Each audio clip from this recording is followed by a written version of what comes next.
Qu'a mangé Ève dans le jardin d'Éden? Qu'est-ce que tu dis? Une pomme? Erreur. Qu'a-t-elle vraiment mangé? Écoute cette vidéo du début à la fin, car si tu l'écoutes avec concentration, je crois et je suis sûr que si Dieu le veut, cela va complètement changer ta vie. Écoute attentivement. Adam et Ève ont-ils vraiment péché? Et s'ils ont péché, pourquoi ont-ils péché? Ève a-t-elle vraiment été tentée? A-t-elle mangé? Qu'a-t-elle mangé? Quel était le fruit? Était-ce un fruit? Le serpent? Était-ce un serpent ou autre chose qu'on ne t'a peut-être jamais dit? Pourquoi Dieu a-t-il placé Adam et Ève dans le jardin d'Éden? Ces questions et bien d'autres encore, si Dieu le veut, je vais essayer d'y répondre dans ce cours. Écoute attentivement. D'abord, nous allons raisonner et nous allons revenir au commencement. Il faut savoir que, comme tu connais évidemment l'histoire, je vais la raconter de façon très résumée. Adam et Ève ont été placés au paradis, le jardin d'Éden, par Dieu évidemment. Et Dieu leur a dit, ne mangez pas de ce fruit. Vous pouvez manger de tous les fruits, mais pas de celui-ci. Car si vous en mangez, il vous arrivera beaucoup de choses négatives. Je vous le dis de façon très succincte et résumée. Et en réalité, Ève a été tentée parce que le serpent est venu et l'a tentée. Et Ève a mangé, et tout ce que nous connaissons s'est produit, ce qui s'est passé ensuite avec nous dans ce monde. Évidemment, c'est une version résumée de l'histoire que beaucoup de gens connaissent. Mais si je te disais que l'histoire est différente, et pas seulement un peu différente, mais différente de façon essentielle. Même au niveau littéral, on peut affirmer de façon certaine qu'Ève n'a pas mangé une pomme. Pourquoi? Parce qu'à aucun endroit dans la Bible, il n'est écrit que c'était une pomme. C'est la première chose. Allons au verset de la Bible sur l'arbre de la connaissance. C'est ainsi que cela se traduit en espagnol. Je vais te le lire en hébreu et ensuite je le traduirai en espagnol. Voici ce qu'il dit. ויצב אדוני אלוהים על האדם לאמור, מכל עץ הגן אכול תאכל, ומעץ הדת טוב ורע לא תאכל ממנו, כי ביום אכלך ממנו מות תמות. Je le traduis librement.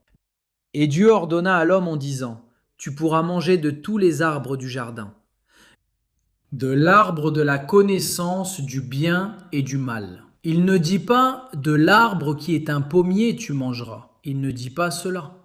Par conséquent, et voici un message impressionnant que je veux partager avec toi, écoute attentivement. Ça dit ceci.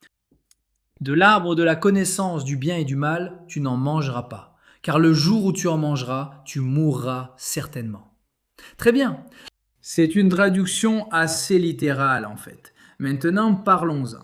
D'abord, nous avons dit que ce n'était pas une pomme. Et maintenant, en quoi cela va-t-il t'aider de savoir que ce n'était pas une pomme? En quoi est-ce pertinent dans ta vie? D'abord, si ce que t'ont dit tes dirigeants ou des personnes qui selon toi connaissent la Bible, par exemple, ou les questions spirituelles, ils t'ont enseigné cela, que c'était une pomme, comme une réalité absolue.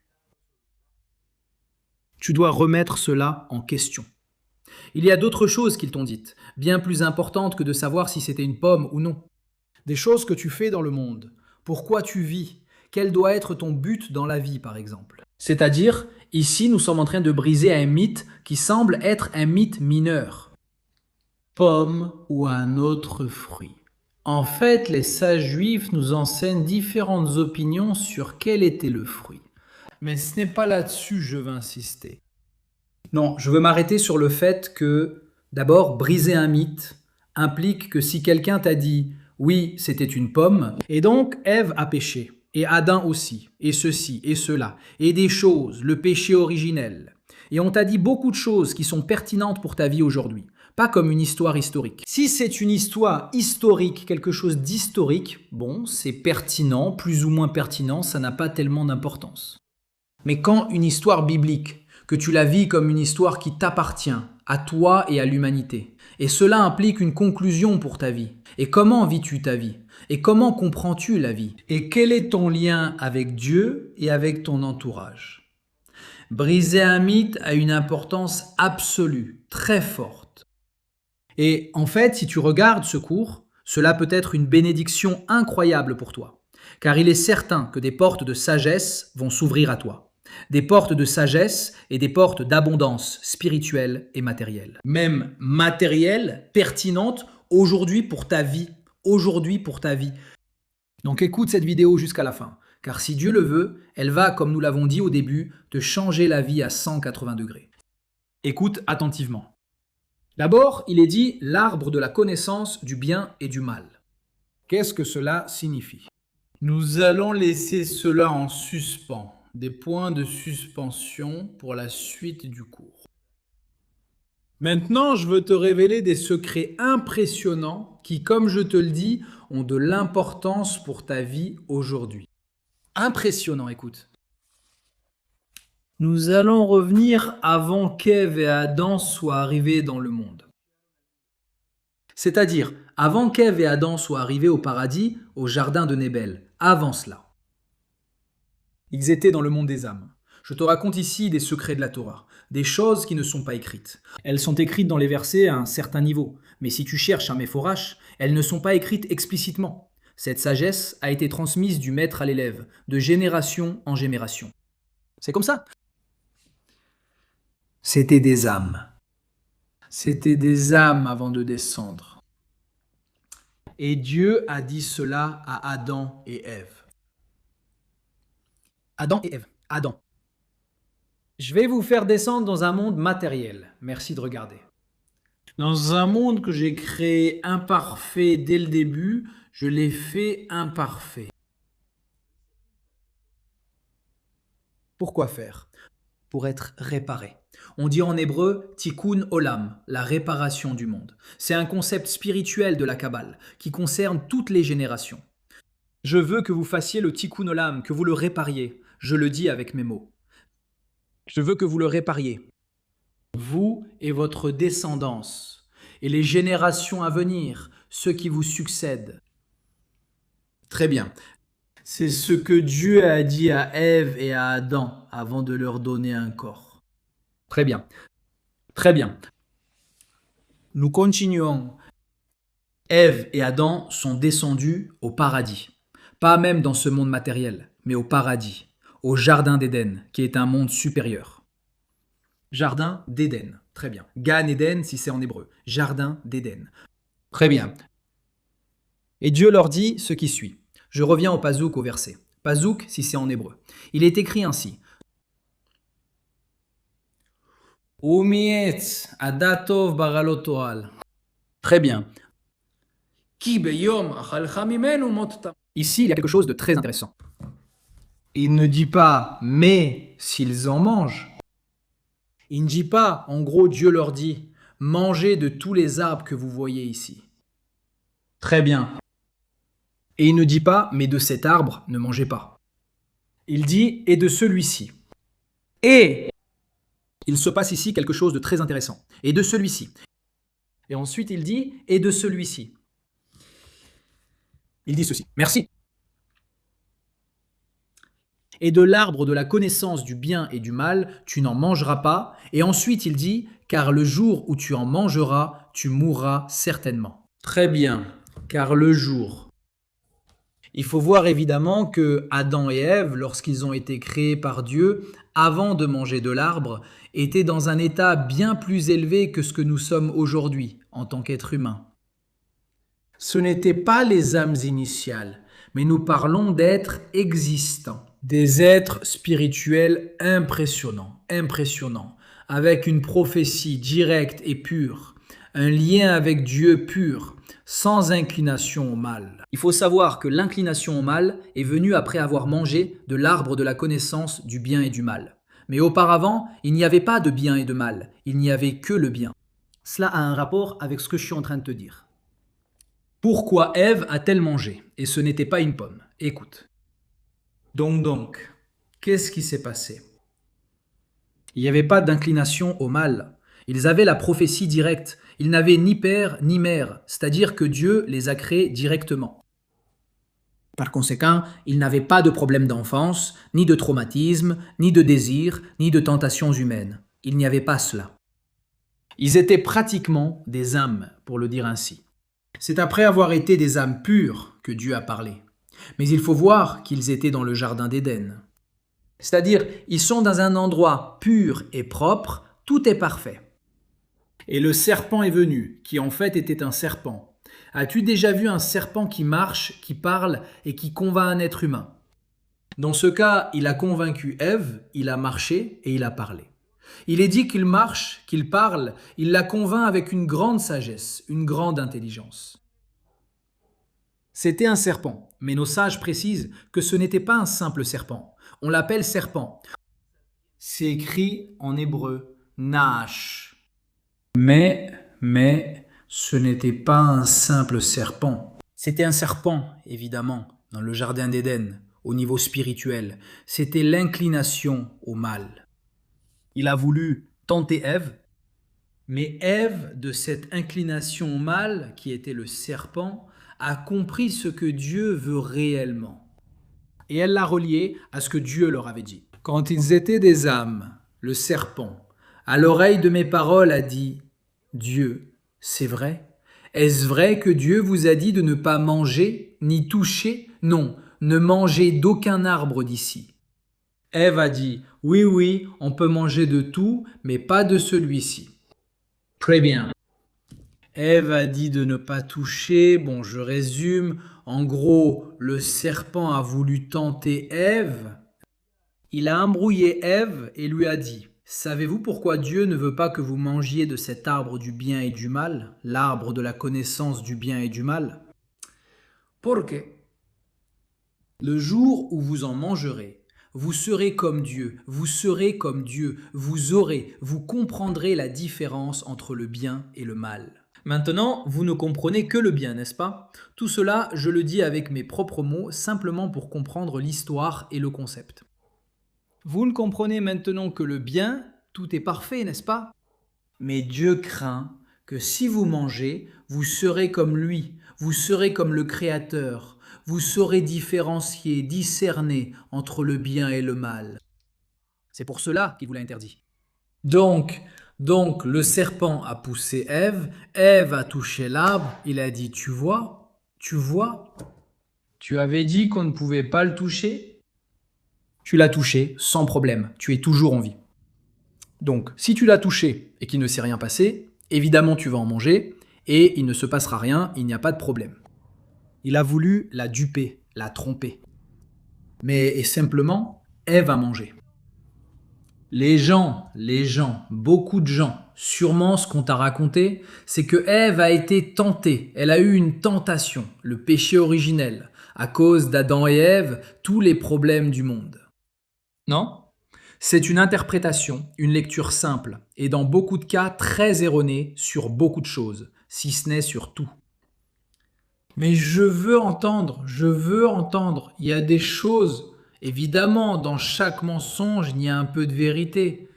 Par conséquent, beaucoup de choses qu'on t'a racontées qui ne sont pas correctes, il y a peut-être des choses réelles. Mais revenons à notre sujet. Ce que je veux te dire avec ça, c'est que si tu dis « Non, mais ce qu'on m'a raconté, ça aussi, c'est réel », c'est connu qu'un mensonge à 100% tombe de lui-même. Selon l'expression, le mensonge a les jambes courtes. Fait intéressant, en hébreu, mensonge se dit sheker. Sheker. C'est intéressant, je vous donne aussi mon impression de l'hébreu. Sheker, Il y a la lettre shin, shin, kuf, resh. La shin, quand elle s'écrit comme ça, le support est un point. C'est comme une sorte de triangle retourné, shin, avec un bâton au milieu. C'est un point, ça tient presque pas. Kouf aussi, tac, un point. Resh, un point. Elle n'a pas de pied pour la soutenir. Le mot émet signifie vérité. Il a 2 jambes, 2 pieds. Aleph, 2 pieds. Même a une base solide. Une base solide. Et le taf, il a un point de base et une autre base. Un point et une base. Comme un sol. Le mot émet a des pieds solides qui soutiennent. Vérité. Le mot sheker, mensonge, a des jambes courtes comme on dit en espagnol. Il n'a presque pas de soutien. Par conséquent, un mensonge tombe tout seul. Par conséquent, il y a des gens qui malheureusement utilisent leur intellect, leur intelligence, pour faire des choses négatives et utilisent des mensonges avec un peu de vérité, un ingrédient de vérité. Et donc les gens peuvent dire « oui, mais ce qu'ils disent est vrai ». Oui, il y a une part de réalité, mais il y a un grand pourcentage de mensonges. Il faut faire très attention. Donc j'ai commencé ce cours en te disant que si quelqu'un t'a dit des vérités spirituelles qui sont erronées, comme par exemple le simple fait qu'en ouvrant une Bible, on sait que ce n'était pas une pomme, et on t'a dit « oui, oui, c'est une pomme ». Ève a été tentée, elle a été tentée par la pomme. La réponse est non. Ce n'est pas vrai. C'est pas correct. C'est un mensonge. Très bien, continuons. Il faut savoir que Dieu, revenons à l'hébreu et continuons, Dieu crée le monde constamment. Il ne l'a pas seulement créé. Il ne l'a pas seulement créé il y a 5785 ans, mais il le crée à chaque instant. Avec la parole, évidemment la parole divine de Dieu, le Créateur, le Tout-Puissant, en lettres hébraïques. Les 22 lettres en hébreu sont les lettres avec lesquelles Dieu a créé et crée à chaque instant le monde. La force de l'hébreu est impressionnante. Nous continuons. Par conséquent, Ève a compris que le serpent voulait la duper, mais elle s'est souvenue de ce que Dieu lui avait dit là-haut quand ils étaient des âmes. Je vais t'emmener dans un monde imparfait. Pour que toi, évidemment toi c'est Adam et Ève, et la descendance qui viendra après eux, corrige le monde. Et elle a vu un jardin magnifique, complet.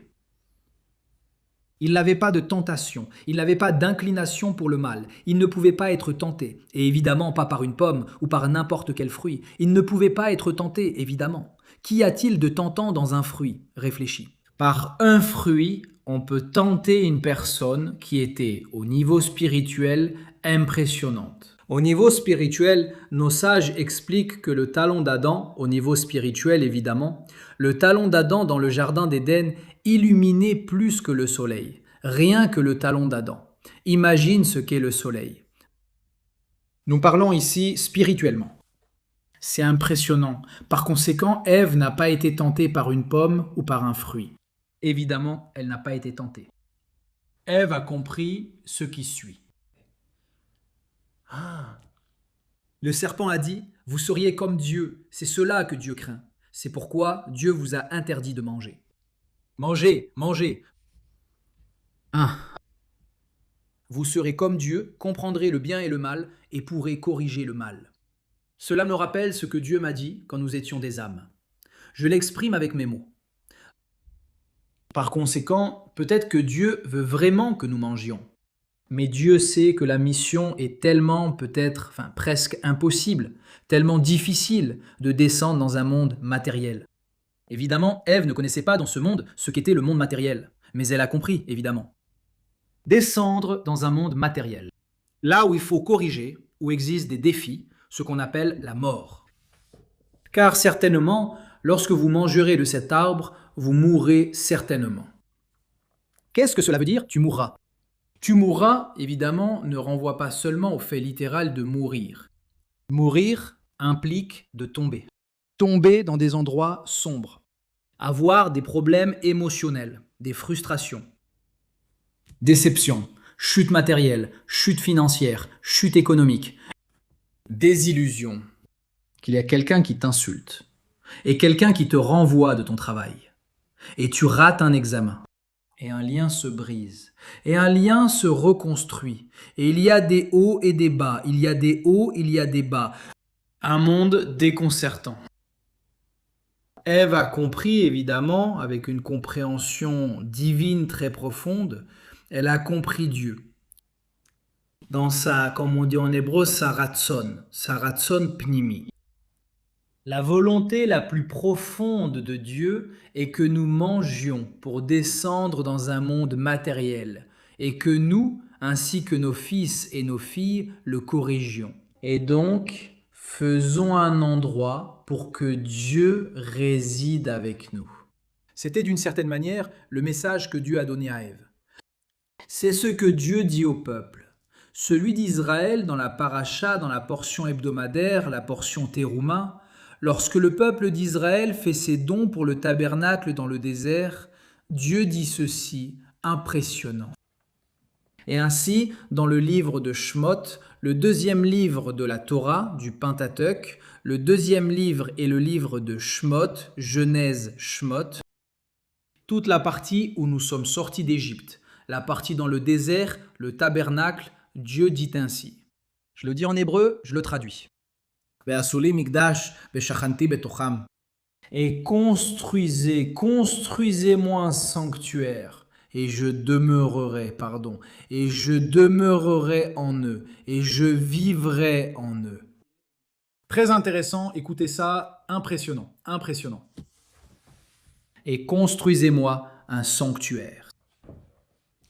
Et j'habiterai, et je vivrai, et l'on me trouvera.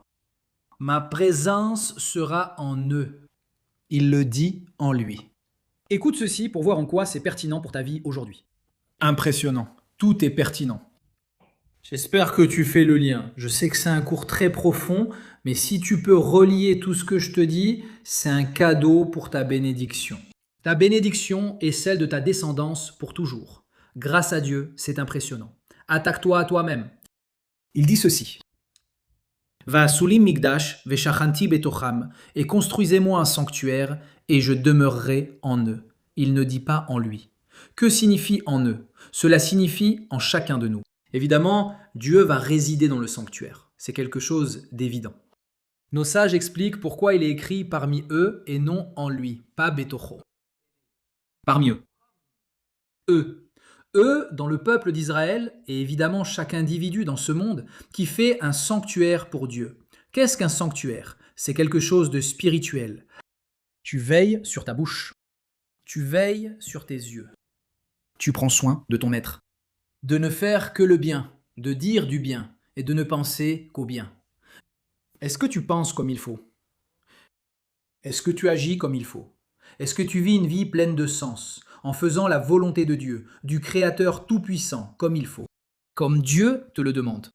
Comment savoir? Toi, comment je sais ce que Dieu veut de moi? Et il y a Bachmon, grâce à Dieu, nous avons la Torah, Kodesh, la Sainte Torah, qui est pertinente pour le peuple d'Israël et pour le monde entier.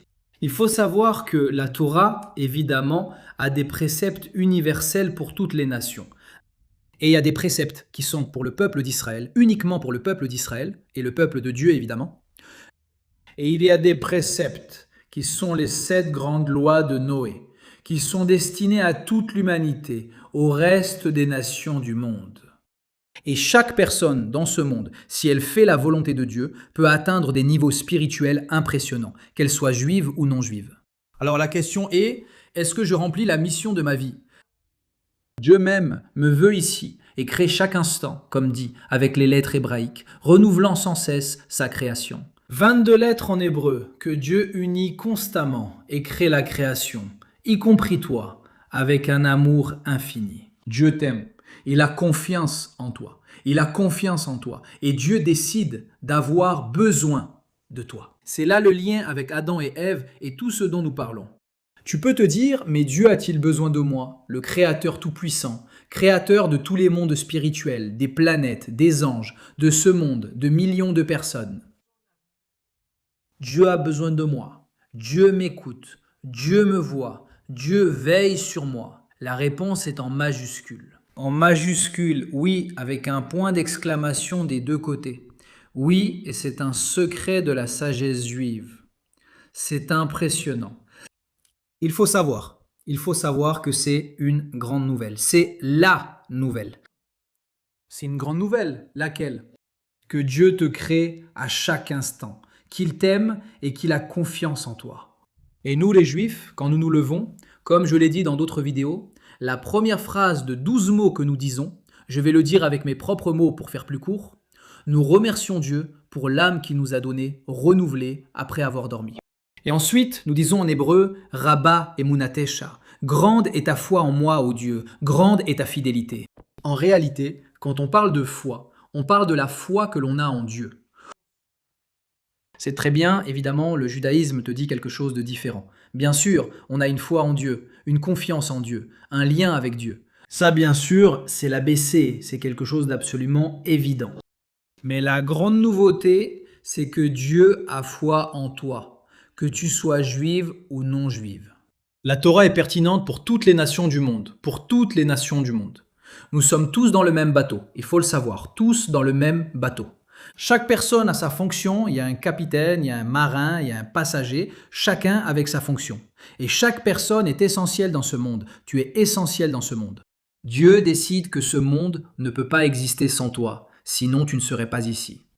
Il faut savoir, comme l'a dit un grand sage, que le jour de ton anniversaire est le jour où Dieu décide que ce monde ne peut pas vivre et exister sans toi.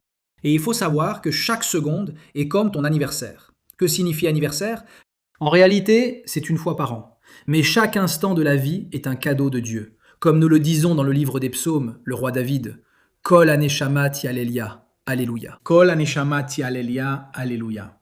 Ainsi se termine le livre des psaumes. Au chapitre 150, le roi David, de mémoire bénie, que son mérite nous protège. Il dit « Chaque âme te louera, Alléluia, Dieu te louera ». C'est-à-dire, chaque âme te louera. Alléluia. Cada alma te alaba. Dieu, Alléluia, c'est impressionnant. Et Meshama et Meshima, âme et respiration, ont les mêmes lettres.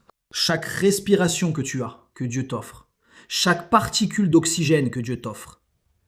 C'est une occasion de dire Alléluia, de remercier Dieu pour ta vie. Et de vivre surtout, pas seulement de le dire, mais de vivre une vie pleine de sens. Et c'est ce que Ève a compris, impressionnant. Dieu m'a dit Ève, je vais le dire avec mes mots, Dieu m'a dit, quand je n'étais qu'une âme, il a dit, je veux que vous descendiez dans ce monde et que vous corrigiez ce monde, que vous me prépariez une demeure pour vivre avec vous. Et écoutez ceci. Impressionnant quand je te dis le mot foyer. À quoi tu penses ? Un foyer, est-ce simplement une maison avec un sol, 4 murs et un toit, ou est-ce quelque chose de plus ? Qu'en penses-tu ? Qu'est-ce qu'un foyer ? Pense à ton foyer. Pense à l'endroit où tu te sens le plus à l'aise, le plus confortable. Chez toi, dans ton foyer, comment te sens-tu ? Est-ce que cela te permet d'enlever ta veste ? Te détendre ? Lire un bon livre ? Respirer profondément ? Avoir une conversation en toute confiance avec ta chère famille ? Est-ce que tu te le permets ou tu as l'impression d'être dans un endroit où on te regarde, où tu te sens étrange, étranger ? Comment tu te sens ? Et c'est ce que nos sages expliquent. Dieu a dit à l'humanité, surtout au mont Sinaï quand il nous a donné la Torah, mais cela s'applique aussi à ce que Dieu a dit à Ève, c'est le même concept. Je veux que vous descendiez dans ce monde, dans le monde le plus bas des mondes, qui est le monde dans lequel nous vivons aujourd'hui. Et que vous le transformiez pour en faire le monde le plus élevé, au-dessus de tous les mondes des anges. C'est ce que je vous demande, pour vivre avec vous comme dans ma propre maison.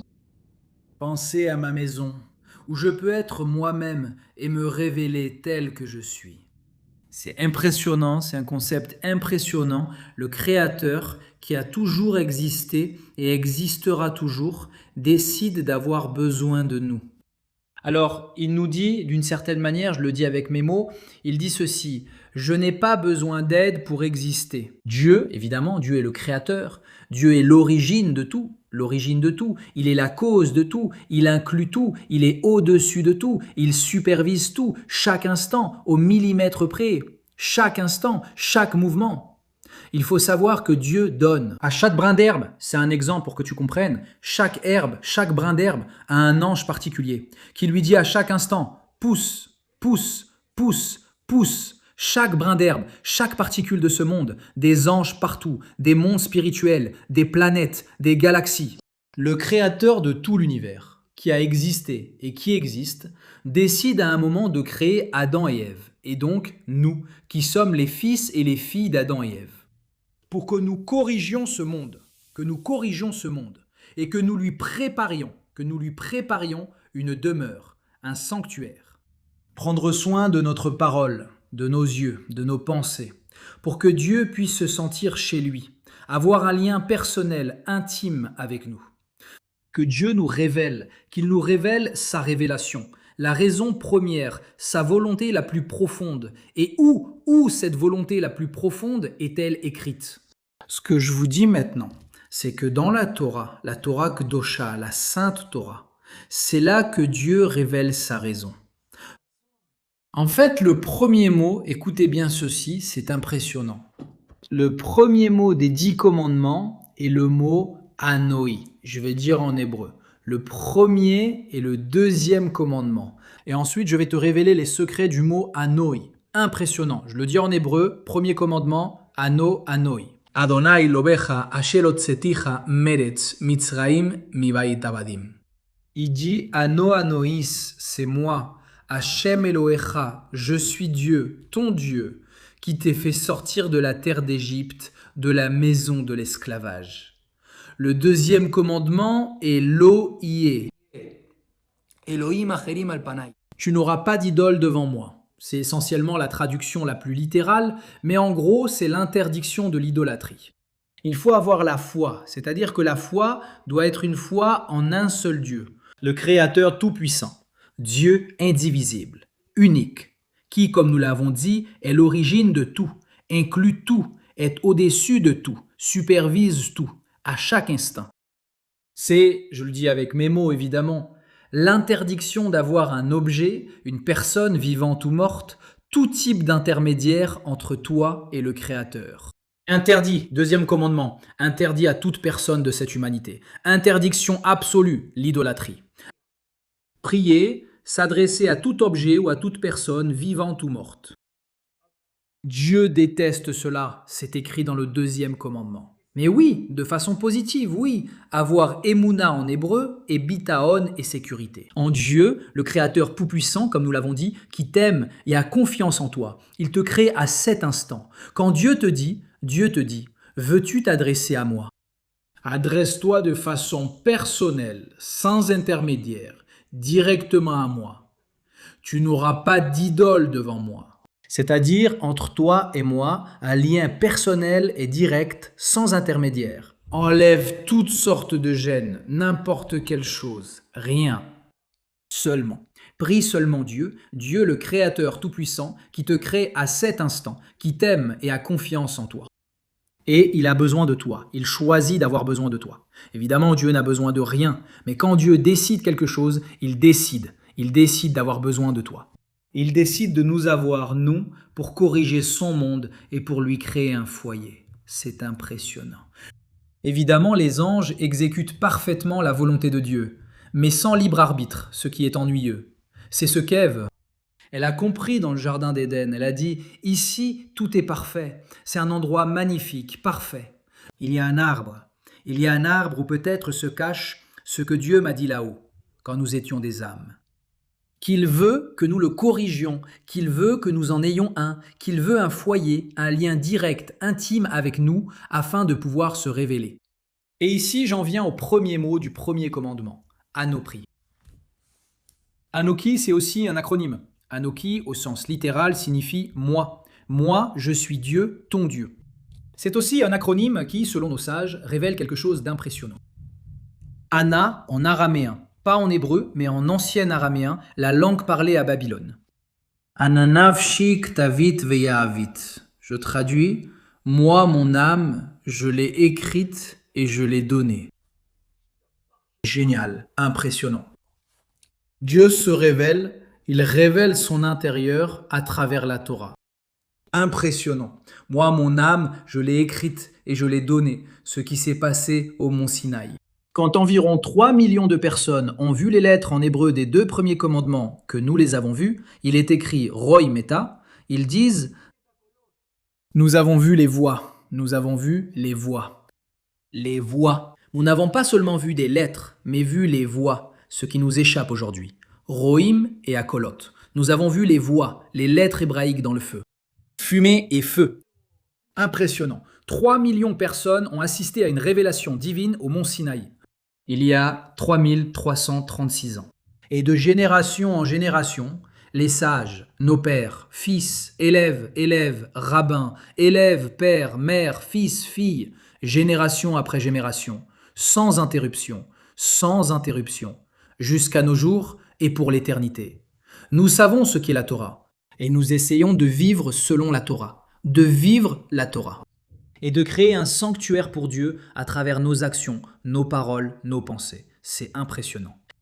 Donc, pour résumer. En résumé, Ce n'était pas une pomme, c'était bien plus qu'une pomme, ce que je t'ai expliqué. Et il faut voir en quoi c'est une réalité. C'est un exemple de comment chaque détail de la Torah peut te donner la vie. Chaim ubar ta chaim, c'est écrit. Tu choisiras la vie. La Torah, c'est la vie. C'est Torah Chaim. Mais la vie de la Torah, c'est vivre la Torah, l'étudier pour la vivre, l'enseigner et surtout comment l'enseigner. Avec des actions excellentes, avec une éthique excellente. Pensée, parole, action, selon la volonté de Dieu.